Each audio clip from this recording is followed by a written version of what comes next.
120 शब्द प्रति मिनट की गति से डिक्टेशन शुरू करते हैं 5 सेकंड बाद।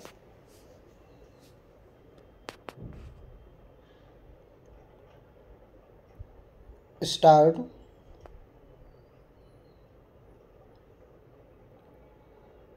उपाध्यक्ष महोदय, हम लोग आज इसलिए एकत्र हुए हैं कि विशेष आवश्यकता आन पड़ी है।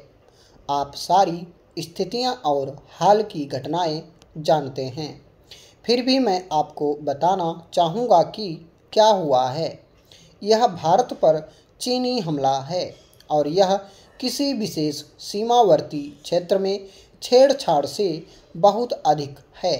नेफा में सितंबर अक्टूबर में और विशेषकर 20 अक्टूबर से जो कुछ हुआ है वह सीमावर्ती झड़पों से गुणवत्ता और मात्रात्मक दृष्टि से बिल्कुल अलग है। यह भारत पर हमला है। जो कुछ हुआ है उससे भारत इतिहास में वस्तुतः एक नया मोड़ आया है। हम इतिहास के चौराहे पर खड़े हैं और हमारे सामने बड़ी बड़ी ऐतिहासिक समस्याएं हैं जिन पर हमारा भविष्य निर्भर है। इसलिए हम चाहे बड़े आदमी हों या छोटे, हमें बड़े आदमियों का काम करना है, क्योंकि बड़े आदमी ही दिमाग से, दृष्टि से और पक्के इरादे से बड़ी बड़ी समस्याओं का सामना कर सकते हैं।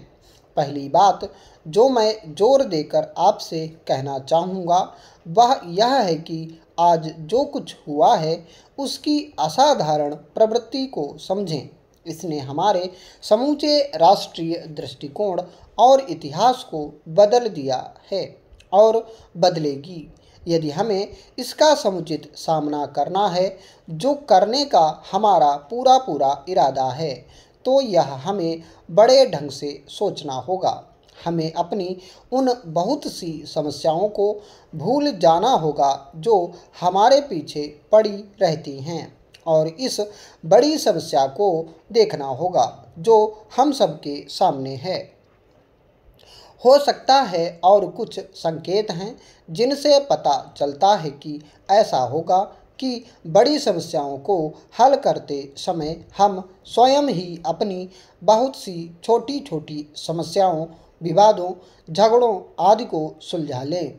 इसके साथ साथ यह भी स्पष्ट है कि बड़ी समस्या को हल करने में राष्ट्र को अत्यधिक प्रयास करना पड़ेगा और हम जैसे जो लोग परिस्थितिवश सरकार में हैं, चाहे केंद्र में हों या राज्यों में, उन पर भारी जिम्मेदारी है जो हम सबको मिलकर उठानी है। चीनी हमला हुआ जैसे गाज गिरी हो और भारत में इसकी प्रतिक्रिया भी बिजली की तरह हुई है। सारे देश में सब वर्गों, सब क्षेत्रों के लोगों की प्रतिक्रिया बहुत शानदार और आश्चर्यजनक हुई है। बहुत सी समस्याएं और संघर्ष जिनसे हमारे अखबार भरे रहते थे, पुरानी बात हो गई है। उपाध्यक्ष महोदय, इससे पता चलता है कि हमारे लोग किस धातु के बने हैं। छोटे छोटे मामलों में उलझना एक बात है और कोई बड़ा संकट आने पर उन मामलों से ऊपर उठना दूसरी बात है। यद्यपि पहले बहुत कुछ ऐसा हो चुका है जिससे हम हताश हुए हैं, लेकिन अब जो कुछ हुआ है उससे मेरा हौसला बढ़ा है और मुझे विश्वास है कि आप सबका भी हौसला बढ़ा है। हम कह सकते हैं कि इस भयानक धक्के से भारतीय आत्मा का लगभग नया जन्म हुआ है और भारत की आत्मा कुछ अंतराल के बाद पुनः जागी है। हम सब जिन्हें भारत की सेवा करने का अवसर प्राप्त हुआ है, केवल इतना ही कह सकते हैं कि हम इस जिम्मेदारी को पूरा करने योग्य बनेंगे और इसके मार्ग में किसी व्यक्तिगत या वर्गगत अथवा दूसरे विचार को बाधा नहीं बनने देंगे। संविधान के हिसाब से केंद्रीय सरकार और राज्य सरकारें हो सकती हैं, लेकिन वास्तव में हम सब एक हैं। सामान्यतः राष्ट्रीय विकास परिषद की बैठक योजना पर विचार करने के लिए होती है। हमारी योजना हमारे राष्ट्रीय जीवन से भिन्न नहीं है, यह इसका ताना बाना है।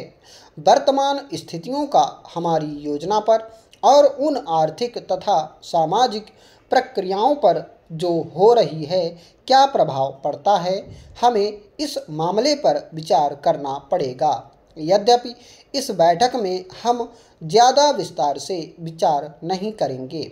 स्पष्ट है कि पहली आवश्यकता और पहला काम वह सब कुछ करने का है जिससे इस संकट का सामना करने में सहायता मिले और अपने देश से हमलावर को खदेड़ने में सहायता मिले, और कोई चीज़ इसके बाद आती है। हमें देखना है कि ऐसा करने के लिए हमारे पास कितनी शक्ति है और न केवल इस प्रयोजन के लिए बल्कि बाद में आने वाले समय के लिए भी तैयारी करनी चाहिए। हमारा तात्कालिक काम देश को हमलावर से स्वतंत्र कराना है, लेकिन यह काम भी देश को मजबूत बनाने और ऊंचा उठाने के काम का ही एक अंग है। हो सकता है कि भाग्य के किसी छलावे ने जीवन की छोटी छोटी चीज़ों से हमारा ध्यान हटाने के लिए और हमारी परीक्षा लेने तथा भविष्य में बड़ी चीज़ों के लिए तैयार करने के लिए हमारी परीक्षा ली हो, जबकि हम तथाकथित युद्ध प्रयासों पर विचार करते हैं तो हमेशा अपने देश के निर्माण के बारे में भी सोचना पड़ता है। महोदय, राजनीति का अपराधीकरण रोकने के लिए चुनाव आयोग ने एक अच्छा निर्णय किया है कि किसी भी अदालत द्वारा एक बार अपराधी घोषित प्रत्याशी विधानसभा तथा संसद का चुनाव नहीं लड़ सकेगा। यह निर्णय देश भर में 28 अगस्त से लागू हो गया है। अभी तक एक बार अदालत द्वारा अपराधी घोषित किए जाने वाले व्यक्ति ऊंची अदालत में अपील किए जाने, जमानत पर रिहा होने पर भी चुनाव लड़ सकते थे। अब आयोग ने 3 उच्च न्यायालयों तथा उच्चतम न्यायालय द्वारा दिए गए निर्णयों के दृष्टिगत इस बात को स्पष्ट किया है कि जनप्रतिनिधित्व अधिनियम 1951 के अनुच्छेद 8 में इस बात का प्रावधान है कि एक बार अदालत द्वारा अपराधी घोषित हो जाने के उपरांत कोई भी प्रत्याशी चुनाव लड़ने के अयोग्य घोषित हो जाता है। ऐसे में इस बात पर गौर नहीं किया जाना चाहिए कि वह व्यक्ति जमानत पर रिहा है अथवा उसने ऊंची अदालत में अपील कर रखी है। चुनाव आयोग की बैठक में इन विषयों पर विचार करने के बाद मुख्य चुनाव आयुक्त ने कहा कि इस कदम के दूरगामी राजनीतिक परिणाम होंगे तथा राजनीति को अपराधियों से मुक्त कराने में सहायता मिलेगी। वैसे उन्होंने इस बात को स्पष्ट किया कि यह कानून संसद व विधानसभाओं के वर्तमान सदस्यों पर लागू नहीं होगा। उन्होंने इस बात को भी स्वीकार किया कि जनप्रतिनिधित्व कानून के अनुच्छेद 8 में अनेक कमियां हैं जिन्हें दूर करने के लिए 3-4 दिनों में सरकार को लिखेगा।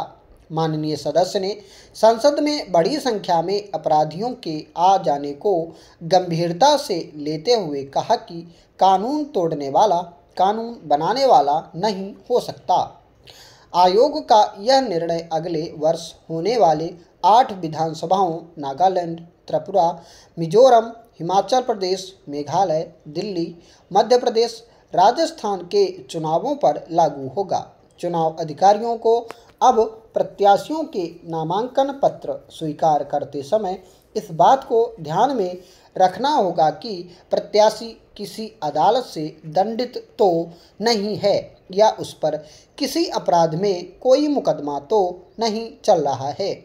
उम्मीदवारों को भी इस बात का शपथ पत्र भरकर देना होगा कि वे किसी अपराध में किसी अदालत द्वारा दंडित नहीं हुए हैं या उनके विरुद्ध किसी अदालत में कोई मामला विचाराधीन नहीं है अथवा जमानत पर नहीं छूटे हुए हैं। महोदय, देश में राजनीति में बढ़ते अपराधीकरण तथा भ्रष्टाचार के कारण आज संसद से लेकर नीचे के हर स्तर पर चिंता प्रकट की जा रही है। पिछले कई दशकों में जिस प्रकार चुनावों में खर्च बढ़ा है, उसी मात्रा में इसमें भ्रष्टाचार व काले धन का वर्चस्व भी बढ़ा। विभिन्न उम्मीदवारों द्वारा चुनाव जीतने हेतु बूथों पर कब्जा करने के लिए अपराधियों का सहारा लिया गया। उससे राजनीति में अपराधियों का वर्चस्व भी बढ़ता गया। इस प्रकार पहले आर्थिक अपराधी और अन्य अपराधी जहां राजनीतिज्ञों के संरक्षण में पनपते थे, वहां अब वे खुलकर राजनीति में आने लगे। स्टॉप।